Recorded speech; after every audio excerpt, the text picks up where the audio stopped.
বাংলাদেশিদের জন্য খুলেছে মালয়েশিয়ার শ্রম বাজার। আগস্টের শেষ নাগাদ শুরুর লক্ষ্য, কুয়ালালামপুরে জানালেন উপদেষ্টা মাহদি আমিন।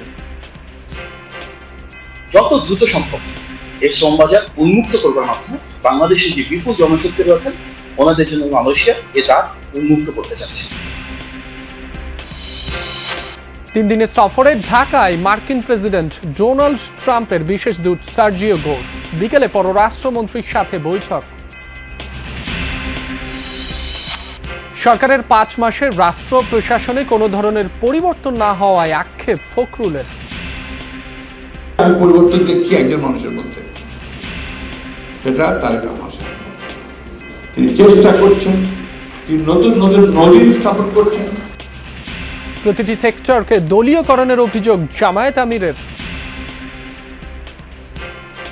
জনগণের এই আন্দোলন তরুণ সমাজের নেতৃত্বে যখন সফল হলো, তখন আল্লাহর কসম আজ পর্যন্ত এই আন্দোলনের কোনো কৃতিত্ব আমরা দাবি করি নাই।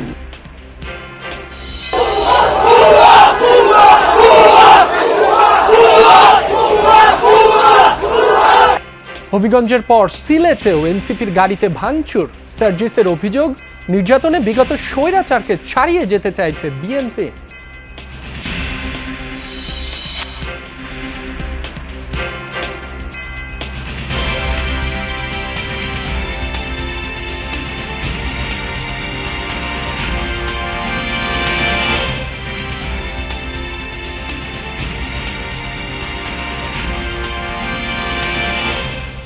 যমুনা নিউজে আমন্ত্রণ, আপনাদের সঙ্গে আছি মাসুম রাব্বি। এতক্ষণ শিরোনাম দেখছিলেন। বাংলাদেশি শ্রমিকদের জন্য খুলছে মালয়েশিয়ার শ্রম বাজার। দেশটির মানব সম্পদ মন্ত্রী দাতুক সেরি এম রামানানের সাথে দ্বিপাক্ষিক বৈঠক করেন প্রবাসী কল্যাণ মন্ত্রী আরিফুল হক চৌধুরী ও প্রধানমন্ত্রীর উপদেষ্টা মাহদি আমিন।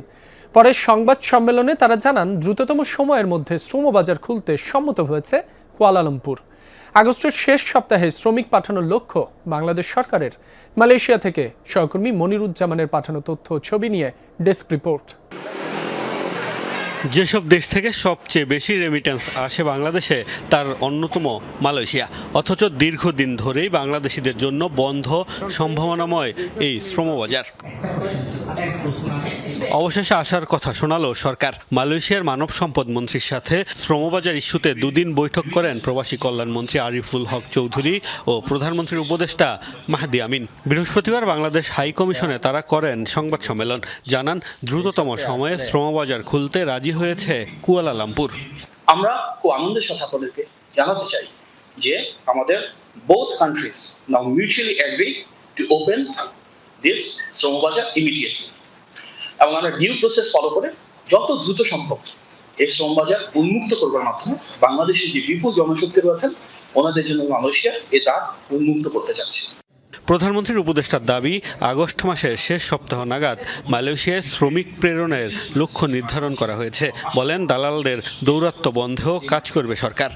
আগামী 1 মাসের ভেতরেই আমরা আশা করছি যে বেশ কিছু শ্রমিক এখানে এসে কাজ শুরু করবেন।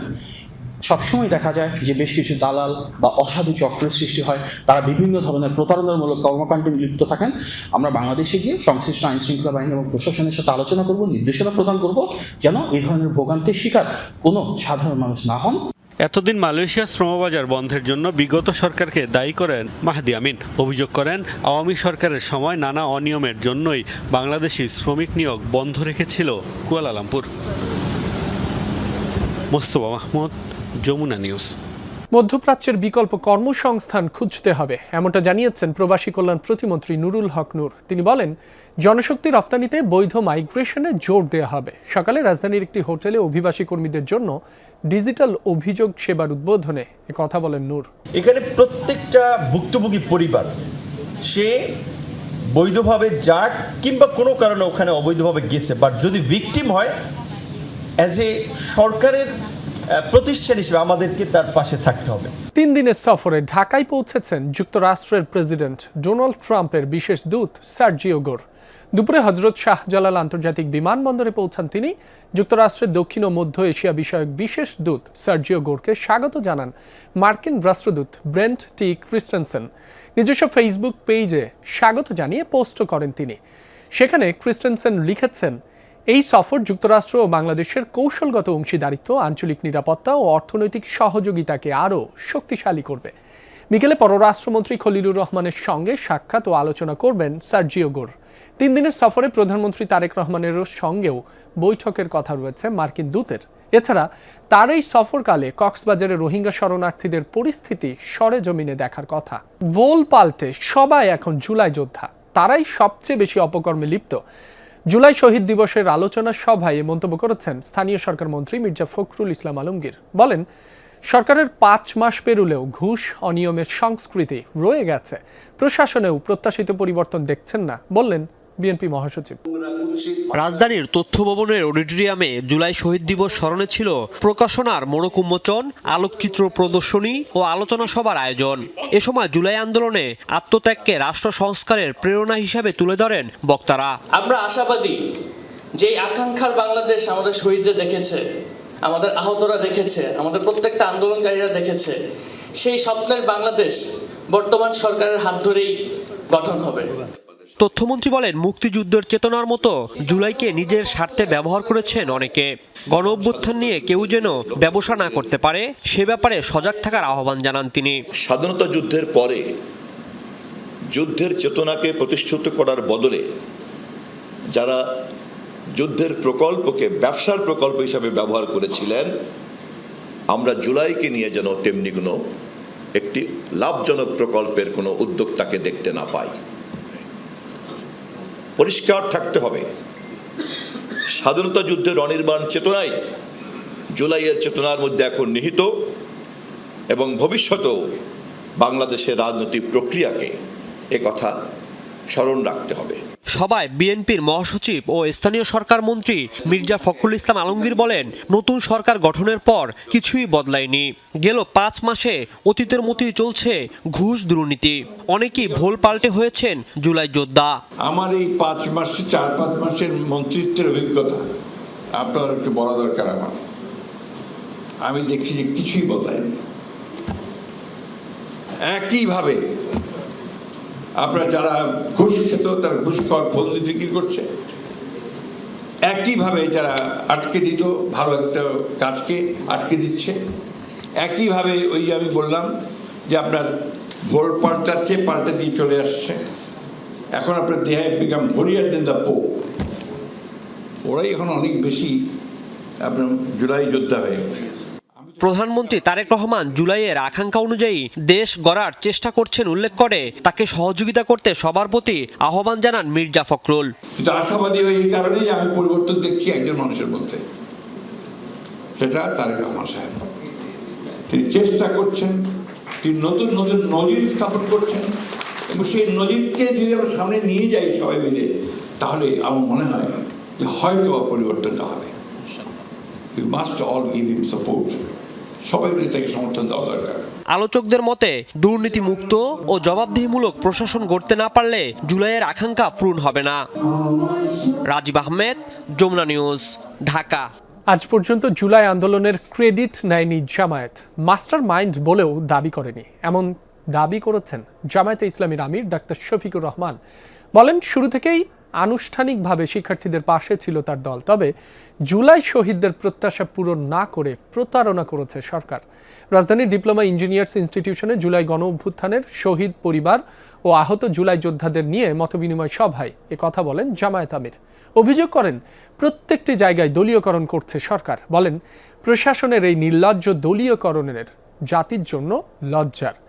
সরকার আবারও বৈষম্যমূলক কর্মকাণ্ডে লিপ্ত হয়েছে অভিযোগ করে বলেন, বিগত সরকারের পথে হাঁটছে সরকার। জামায়াত আমির বলেন, জনগণের অধিকার ও সরকারের নানা কর্মকাণ্ডের সমালোচনা করায় জুলাই যোদ্ধাদের ওপর বিভিন্ন জায়গায় আক্রমণ করা হচ্ছে। যত নির্যাতন হামলা করা হোক না কেন, জনগণের অধিকার নিয়ে কথা বলে যাবে জুলাই যোদ্ধা ও বিরোধী দল, জানান ডাক্তার শফিকুর রহমান।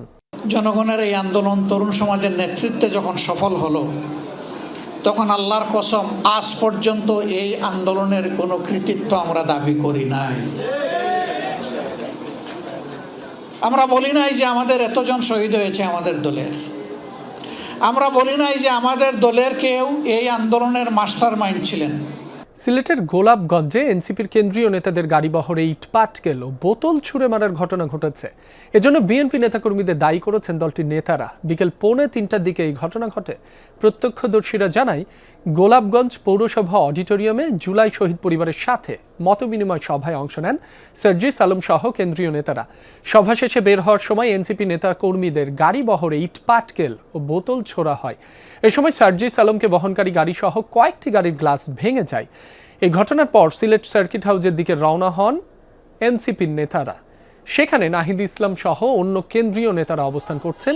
এর আগে দুপুরে গোলাপগঞ্জ জুলাই শহীদ পরিবারের সাথে মতবিনিময় সভায় সার্জিস আলম অভিযোগ করেন, বিএনপির প্রত্যক্ষ ও পরোক্ষ মদদেই বিভিন্ন স্থানে এনসিপির ওপর হামলা হচ্ছে। বিএনপির মতো একটা রাজনৈতিক দল সবকিছু ভুলে গিয়েছে। যারা এত কিছু করলো, যারা খুনি, যারা হত্যাকারী, তাদের চরিত্র ধারণ করে তারা চেষ্টা করছে কত দ্রুত তাদেরকে ছাড়িয়ে যাওয়া যায়। খালেদা জিয়ার গাড়ি বহরে যেভাবে আওয়ামী লীগের সন্ত্রাসীরা হামলা করেছিল, ঠিক সেভাবেই এনসিপির ওপর হামলা করছে বিএনপি ও অঙ্গ সংগঠনের নেতাকর্মীরা। এমন অভিযোগ করেছেন দলটির আহ্বায়ক নাহিদ ইসলাম। দুপুরে শাহজালাল বিজ্ঞান ও প্রযুক্তি বিশ্ববিদ্যালয়ে জুলাই অভ্যুত্থান স্মরণে আয়োজিত আলোচনা সভায় অংশ নেন তিনি। পরে কথা বলেন সাংবাদিকদের সাথে। এ সময় নাহিদ ইসলাম সার্জিস আলমের গাড়ি বহরে হামলার ঘটনায় ক্ষোভ জানান। তিনি অভিযোগ করেন, বর্তমান সরকার সংস্কার চায় না, দেশের নতুন কোনো রাজনৈতিক শক্তির উত্থানও চায় না, তাই বারবারই ঘটছে এ ধরনের ঘটনা। এ সময় নাসিরউদ্দিন পাটোয়ারি বলেন, এনসিপি সংঘাতের রাজনীতিতে বিশ্বাস করে না, তাই আগামীতে কোনো রাজনৈতিক দলের বিরুদ্ধে মুখ না খোলার ঘোষণা দেন তিনি। সরকার সংস্কার চাচ্ছে না, সরকার কোনো ধরনের গণতান্ত্রিক পরিবর্তন করতে দিবে না এবং কোনো রাজনৈতিক শক্তি নতুন করে উত্থান ঘটুক সেটাও চাচ্ছে না। একইভাবে পুরনো কায়দা বিরোধী দলকে আক্রমণ করা হচ্ছে, হামলা করা হচ্ছে। খালেদা জিয়ার গাড়িবহরে যেভাবে সন্ত্রাসীরা হামলা করেছিল, একই কায়দায় কিন্তু তারা এখন আমাদের গাড়িবহরে হামলা করছে। দর্শক, সিলেটে এনসিপির কর্মসূচি সম্পর্কে আরও তথ্য জানাতে যুক্ত হচ্ছেন সহকর্মী নাবিল হোসেন। নাবিল, গাড়িবহরে হামলার ঘটনার পর কর্মসূচি পালন নিয়ে নেতারা কি বলছেন, সবশেষ পরিস্থিতি আমাদের জানাবেন। রাব্বি, আমরা এই মুহূর্তে আছি সিলেটের সার্কিট হাউসে। যদিও আসলে এনসিপির কর্মসূচি রোডম্যাপ অনুযায়ী সিলেটের গোলাপগঞ্জে যে শহীদ পরিবারের সাথে যে আসলে মতবিনিময় সভা, সেই মতবিনিময় সভা শেষে আসলে তাদের কানাইঘাটে যে পথসভা অথবা পদযাত্রা সেটি করার কথা ছিল, কিন্তু সেই গোলাপগঞ্জ কর্মসূচি শেষ করে যখন তারা গেট থেকে বের হচ্ছিলেন পৌরসভার, তখনই আসলে আমরা এখন যে গাড়িটি দেখছেন গ্লাস ভাঙা, সেখানে সার্জিস আলম, মাহমুদা মিতু এমপি ওনারা ছিলেন। সেই গাড়িতে আসলে স্থানীয় যারা বিএনপি নেতাকর্মীরা তারা সেখানে হামলা করেন এবং হামলার পর এই যে গাড়ির যে পেছনের গ্লাসটা, সেই গ্লাসটা ভেঙে যায়। এবং এর পরবর্তীতে আমরা যেটি জানতে পেরেছি যে এই হামলার পরই তারা আসলে গোলাপগঞ্জের 5 মাইলে একটি জায়গায় তারা সেখানে দুপুরের খাবার খাওয়ার কথা ছিল শহীদ পরিবারের সদস্যদের নিয়ে। সেখানেও আসলে স্থানীয় বিএনপি নেতাকর্মীদের বাধায় তারা শেষ পর্যন্ত আর কানাইঘাটে না গিয়ে তারা সরাসরি সিলেট শহরে চলে আসেন। এবং সিলেট শহরে আসার পর সার্জিস আলম এখানে গণমাধ্যমের সাথে কথা বলেন। তিনি বলেন যে এই যে হামলা, সেই হামলা যারা অংশ নিয়েছেন তারা জিয়ার সৈনিক বলে স্লোগান দিয়েই মূলত এই হামলায় অংশ নিয়েছেন। এবং তিনি দাবি করেছেন যে বর্তমান যে সরকার, সেই সরকার আসলে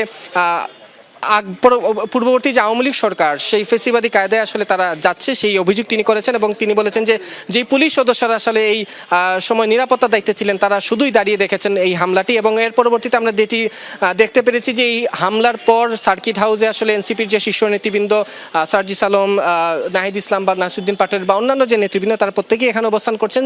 আর সেখানে তারা আলাপ আলোচনার মধ্য দিয়ে পরবর্তী কর্মসূচি কানাইঘাটে বা উসমানীনগরে তারা পদযাত্রা করবেন কিনা সেই সিদ্ধান্ত তারা পরবর্তীতে জানাবেন। নাবিল, আপনাকে ধন্যবাদ।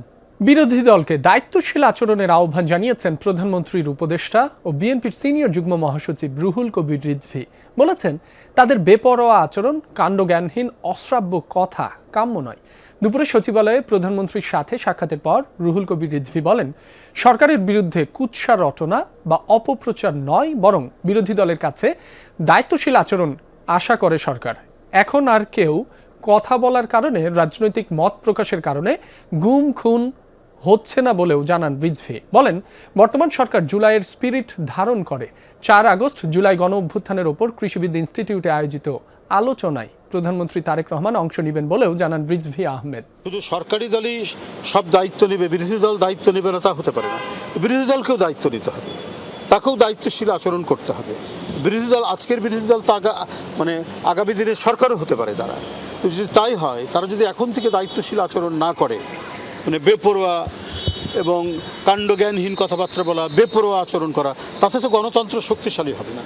সমাজে আইনের শাসন থাকলে মানব পাচার প্রতিরোধ করা সম্ভব বলে মন্তব্য করেছেন প্রধানমন্ত্রীর রাজনৈতিক উপদেষ্টা রুহুল কবির রিজভী।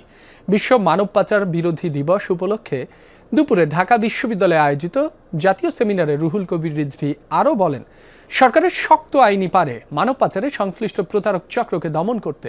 এদিকে তৃণমূল সহ পুরো জাতিকে শিক্ষিত করা জরুরি বলেও মন্তব্য করেন তিনি। সমাজ কল্যাণ প্রতিমন্ত্রী ফারজানা শারমিন বলেন, মালয়েশিয়ায় শ্রমবাজারে দক্ষ মানব সম্পদ পাঠাতে কাজ করছে সরকার। রুল অফ ল থাকলে সমাজের মধ্যে মানব পাচার কম হতো না। আপনার উন্নত দেশগুলো যেখানে ডেমোক্রেসি বলবৎ আছে, সেখানে তো আমরা মানব পাচারের কথা শুনি না। আমরা ইউরোপ বলি, উত্তর আমেরিকা বলি, অস্ট্রেলিয়া, নিউজিল্যান্ড বলি, যেসব দেশে রুল অফ ল আছে সেখানে কিন্তু মানব পাচার সম্ভব হয়নি। শাপলা চত্বর হত্যাকাণ্ডের মামলায় কারাগারে পাঠানো হয়েছে আব্দুল লতিফ সিদ্দিকীকে। দুপুরে মানবতাবিরোধী এই মামলায় আটক লতিফ সিদ্দিকীকে আদালতে হাজির করা হয়।